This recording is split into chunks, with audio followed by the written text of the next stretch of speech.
সে প্রায় আমাকে বলতো, ছোট মাসি, আমাকে আপনার সাদা ঘোড়ায় চড়তে দেবে? আমি মাঝে মাঝে হাসি দিয়ে এড়িয়ে যেতাম, কিন্তু সে প্রতিদিন জেদ করতে থাকলো।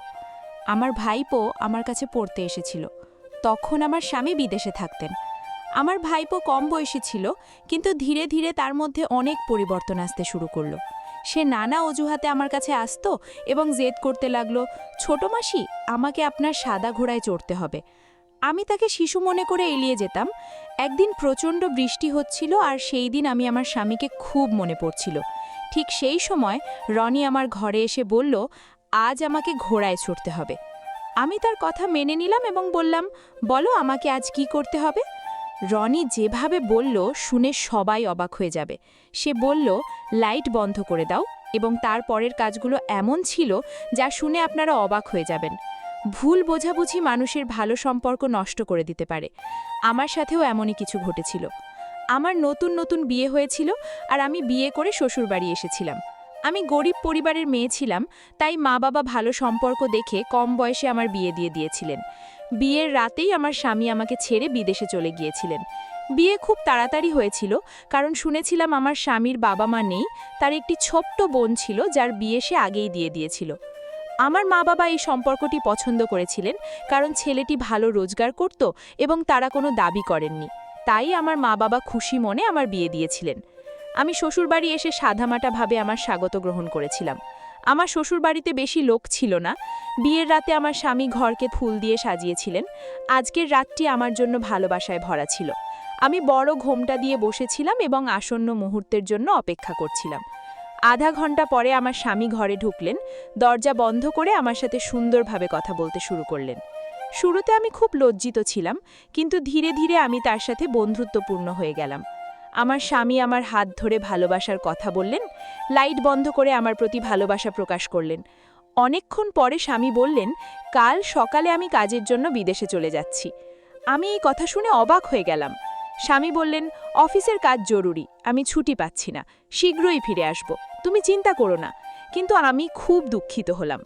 সকালে উঠে দেখলাম স্বামী বিদেশে যাওয়ার জন্য প্রস্তুত। আমি তাকে কিছুদিন পর যেতে বললাম, কিন্তু তিনি বললেন জরুরি কাজ আছে। তিনি বললেন, চিন্তা করো না, আমি শীঘ্রই ফিরে আসব। স্বামী চলে যাওয়ার পর আমি খুব একাকী হয়ে গেলাম। আমি বাড়ির কাজ শুরু করলাম। বাড়িটি ছিল বড় এবং পেছনে একটি ছোট্ট ঘোড়া রাস্তাবল ছিল। সেখানে 2-3টি ঘোড়া ছিল। আমি ছোট থেকে পশুদের খুব ভালোবাসতাম, তাই কাজ শেষ করে ঘোড়াদের খাওয়াতে যেতাম। তাদের মধ্যে একটি সাদা ঘোড়া ছিল যা খুব সুন্দর ছিল। তাকে দেখে আমি মুগ্ধ হয়ে গেলাম। আমার স্বামী আমাকে বলেছিলেন, আমার ভাইপো আমাদের সাথে থাকবে, কারণ এখানকার কলেজগুলো খুব ভালো, এতে তোমার মন ভালো থাকবে। স্বামীর কথায় আমি শান্ত হলাম। কিছুদিন পরেই রনি এলো। তার নাম ছিল রনি। বয়স ছিল 20 বছর। সে দেখতে সুন্দর ছিল। আমি তাকে তার ঘরে গিয়ে বললাম, এখানে থাকো। সে খুশি হয়ে ঘরে গিয়ে ফ্রেশ হয়ে নাস্তা করতে বসলো। নাস্তা করতে করতে সে আমাকে বলল, ছোট মাসি, আপনি খুব সুন্দর নাস্তা বানান। আমি হেসে তার কথাগুলো এড়িয়ে গেলাম। সে খুব মজার ছেলেটি ছিল। আমাদের অনেক কথোপকথন হলো। তারপর আমি আমার ঘরে গেলাম। আমার স্বামী ফোন করলেন। আমি তাকে জানালাম যে রনি এসে গেছে। স্বামী বললেন, এখন তোমার মন ভালো থাকবে। আমি চুপচাপ হ্যাঁ বললাম। আমার স্বামীকে আমার খুব প্রয়োজন ছিল, তার ভাইপোকে নয়। রাতে রনি বন্ধুদের সাথে দেখা করতে গেল। আমি তার জন্য অপেক্ষা করছিলাম। রাতে ফিরে সে আবার বলল, ছোট মাসি, আমাকে সাদা ঘোড়ায় চড়তে হবে। আমি আবার হাসি দিয়ে এড়িয়ে গেলাম। ভেবেছিলাম সে এখনও শিশু, বুঝতে পারে না, কিন্তু ভুলটা আমার ছিল। ডিনারের শেষে রনি তার ঘরে গেল। রাতে আমি অদ্ভুত আওয়াজ শুনতে পেলাম, কিন্তু মনোযোগ দিলাম না। সকালে উঠে কাজ করতে করতে রাতের আওয়াজ নিয়ে ভাবছিলাম। হঠাৎ পেছন থেকে রনি এসে আমাকে ধরে বলল, ছোট মাসি, আমি অনেকবার ডাকছিলাম, কিন্তু আপনি শুনলেন না। আজ আমি কলেজে ভর্তি হতে যাচ্ছি। আমি বললাম, ঠিক আছে, তুমি রাতে ফিরে এসো। সে বলল, হ্যাঁ। নাস্তার সময় রনি আবার বলল, ছোট মাসি, আমাকে সাদা ঘোড়ায় চড়তে হবে। আমি তার কথা শুনে চুপ হয়ে গেলাম। সে বলল, আমার ছোট থেকে ঘোড়ার শখ আছে, বিশেষ করে সাদা ঘোড়া। সে বারবার জেদ করতে লাগলো। এই ঘটনা প্রতিদিন ঘটতে লাগলো। রাতে আমি আবারও অদ্ভুত আওয়াজ শুনলাম। দেখতে গেলাম রনির ঘর থেকে আওয়াজ আসছে। খিড়কি দিয়ে দেখলাম রনি মোবাইলে কিছু ভিডিও দেখে অদ্ভুত কাজ করছে। দেখে আমার মাথা ঘুরে গেল। আমি আমার স্বামীকে ফোন করে কাঁদতে লাগলাম এবং বললাম। স্বামী বললেন, কিছুদিন অপেক্ষা করো। আমি রেগে গিয়ে ফোন রেখে দিলাম। পরের দিন প্রচণ্ড বৃষ্টি হচ্ছিল। আমি খুবই অস্থির ছিলাম। রাতের ঘটনা নিয়ে ভাবলাম স্বামী এলে সবকিছু বলবো। একদিন রনি এসে বলল, ছোট মাসি, আমাকে সাদা ঘোড়ায় চড়তে দিন। আমি হাসি দিয়ে এড়িয়ে গেলাম। ধীরে ধীরে রনির আচরণ আরও অদ্ভুত হয়ে উঠল। সে প্রায় ফোনে কিছু দেখত, আমি পাশে গেলে সে লজ্জা পেত। রাতে অদ্ভুত আওয়াজ শুনে আমি তাকে এখনও শিশুই ভাবতাম। এক রাতে আমি ঘুমাচ্ছিলাম, আবার অদ্ভুত আওয়াজ শুনলাম। দ্রুত উঠে রনির ঘরে গেলাম, দেখলাম রনি মোবাইলে ভিডিও দেখে অদ্ভুত কাজ করছে। দেখে আমার মাথা ঘুরে গেল। আমি আমার স্বামীকে ফোন করে কাঁদতে লাগলাম। স্বামী বললেন, কিছুদিন অপেক্ষা করো। আমি স্বামীকে সব বলতে চাইলাম, কিন্তু সাহস পেলাম না। ভাবলাম স্বামী ফিরে এলে সব বলবো। কিন্তু রনির আচরণ আরও খারাপ হতে লাগলো। সে প্রায় বলতো, ছোট মাসি, আমাকে সাদা ঘোড়ায় চড়তে।